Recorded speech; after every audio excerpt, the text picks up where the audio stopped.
Publishers and publicists. I was watching listening to a podcast the other day. Oh, I don't need a new one. Just him. No, pass it along.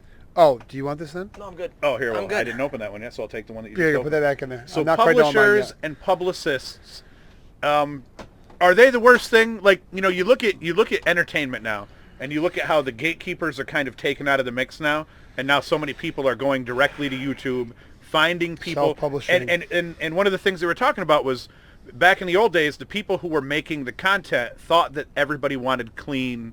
Not clean like Bill Cosby. That's a terrible example of clean. But you know what I mean. If clean equates rape drugs, then yes. sure. How about Jerry Seinfeld versus like a Dave Chappelle or a Chris Rock or a Richard Pryor? Yeah. And so I don't mean that kind of clean. I mean that they thought people wanted polished content. Turns out that's not what people wanted, and that's why YouTube has blown up, and people are willing to listen to three guys in a basement. I've got my podcast where 7,500 plus subscribers listen to me just sit in front of a camera and talk about lacrosse. And I don't have guests. I don't do interviews. I just talk. And people, 1,000 listeners every week, people listen. So they were talking about how... Well, I think about 90% of that is just it's tuning in to watch you. That well, glorious I'm so handsome. face. I'm so exactly. handsome, And so they were talking about how publicists are the worst. Like gatekeepers of the people. Publicists are literally, they have no understanding and no tie. They don't know what's good, what's not. They don't know what should be accepted and what shouldn't. They're just constantly getting in the way of creating good content, and they're constantly hovering over the shoulder of the people who they're representing or whatnot, and really just flubbing things up and ruining things for them more than anything. Well, are publishers similar in the sense that publishers used to filter the content that people saw based on what the publishers, and in this case being, the people, the TV execs, making decisions on what everybody is going to see? Do you think you're going to see what we've seen with the video entertainment industry in the publishing industry, where publishers I'll let you go, Kevin. Because you I was going to have you go first. And it may not be popular, but first. will publishers ever get taken out to the point where people can start going direct to you guys, and that's beneficial to you, and doesn't screw other people out of the mix? It's a really complex... I'm going to be honest with you. You are hitting right on the hub of what probably is one of the biggest conversations in publishing right now.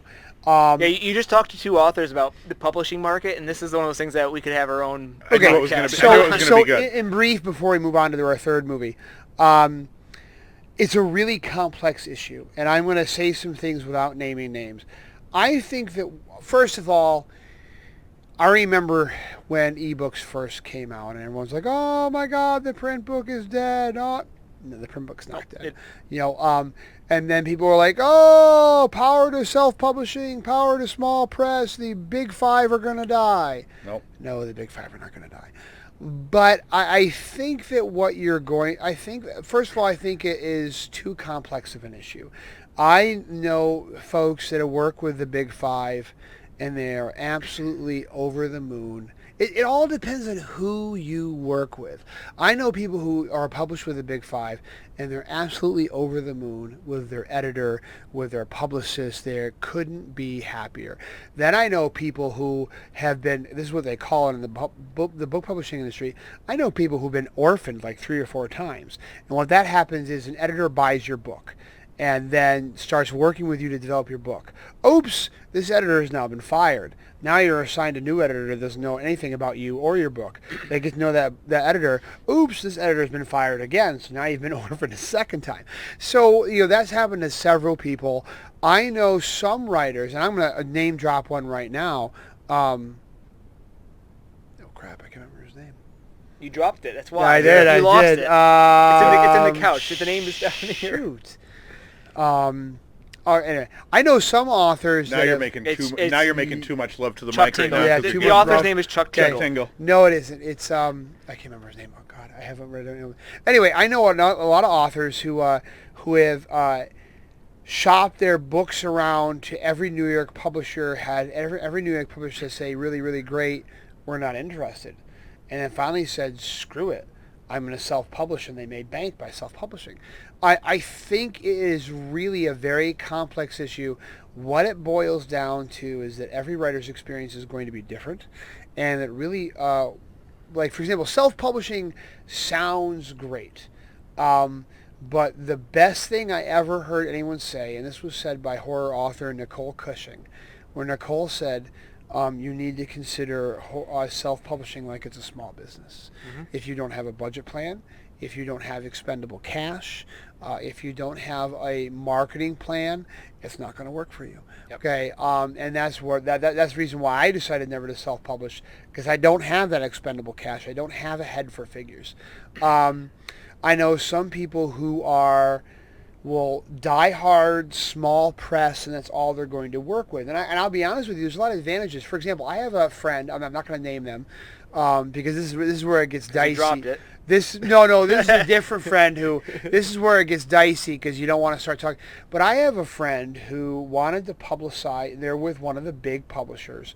They wanted to publicize their book. They were going on a book tour, and they wanted to print up some posters with their cover on the book. And the publisher said, well, we don't have that in the budget. We can't print it up. Then the author's like, well, can I just have the image? I'll pay and print it up myself. Sorry, you can't do that. We don't own the copyright. So here's this person working, albeit this person's making more money than I am.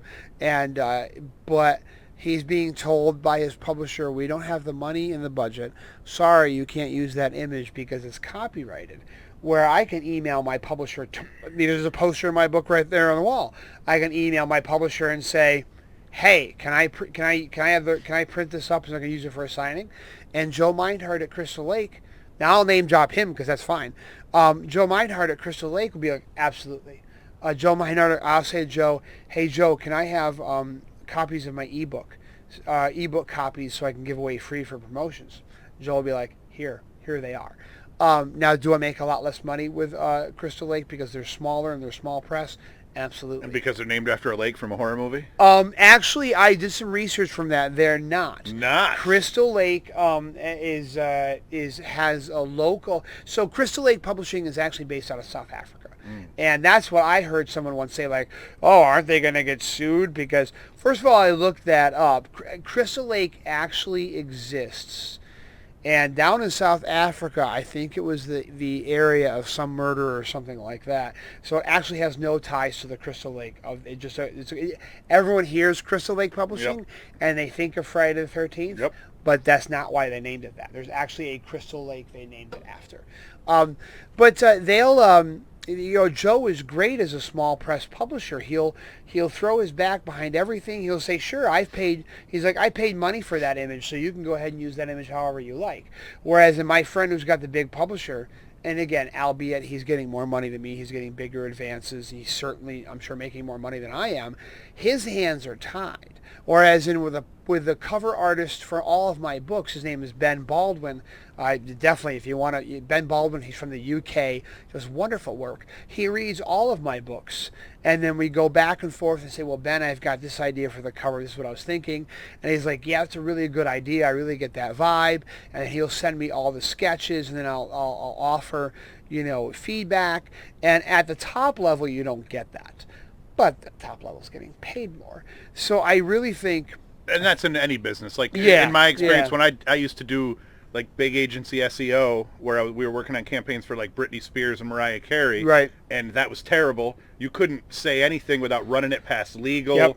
You Yep. had to go through, like, 15 different people to get just simple things done. Things that if it was just left to me would take 20 minutes. Right. Took 5 hours of billable time because it was a nightmare to get through. I remember the author's name, by the way, so go ahead. Well, moral of the story, yeah. the larger the business, the more bureaucracy you got to deal Yep. with, Yes. and the more difficult every aspect is, and that's why being a small business, they're more nimble. You don't Yep. have to involve a bunch of people Yep. to make decisions, so you can often jump on some of the new things quicker than the larger businesses can. So I guess that was a long-winded way of saying that it really, when you're talking about publicists and publishers, I think that, but also too, as a reviewer, I don't know how many self-publishing books I've received where I'm like, all right, this cover was done in crayon, and I don't think you have an understanding of the English language. So self-publishing, yes, anybody could self-publish. The question is, should you? Here's my plug. Robert Swartwood, Swartwood, I'm sorry, Robert, if you're watching this show. I apologize that I forgot your name. I'm going to blame too many beers. Well, we should probably apologize to everybody who's watching. Yeah, exactly. Yeah, at this point, we just offer blanket apology for anything we might say. And you were mouth breathing a little bit while you were trying to figure out what the name of the guy was. So Robert shopped his novels around to all the big publishers, all of them. And he had an agent and the whole works. And every single publisher said, it's awesome, it's great, we love it, it's not for us. And he was very careful about it. He wrote 5 or 6 novels. He did the whole, and then finally he said, enough, I'm going to self-publish. And he has the honor of being the very first self-published book to be named a USA Today bestseller. Now, again, here's a guy who tried to do it the traditional route. Yep. He tried to do it. He spent several years doing it. He got blocked.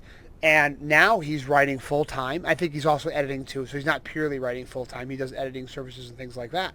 But for him, this worked out better.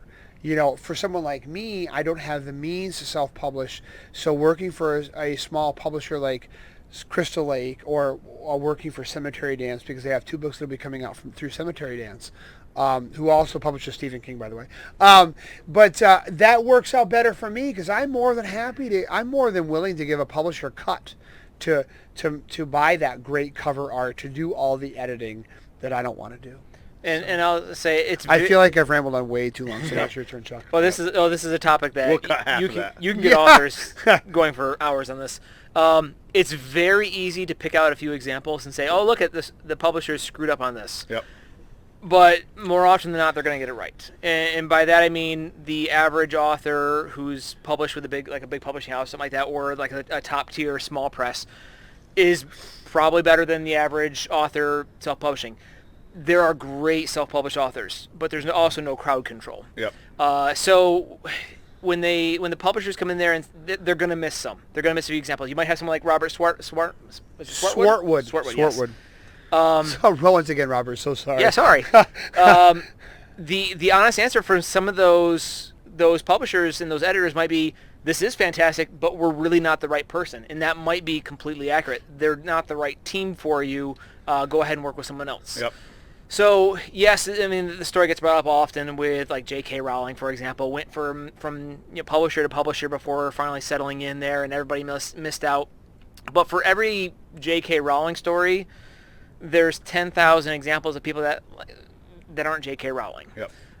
So there's a lot of great self-published authors. This is no knock on them. I've got a self-published book, and I've got a book with a publisher. There's great self-published authors, and there are some people that their personality and their focus, like more of a business focus, you have to have that. Yep. You could do better as a self-published author, and you can hire in people, the same kinds of editors and cover artists that are working with the big publishing houses. But that's going to require you be a business person Yep. that understands all aspects of that. Things also. like if you're a faster writer, it's probably better to go self-published. Whereas some people, that model won't work for you. You will do better with a large publisher.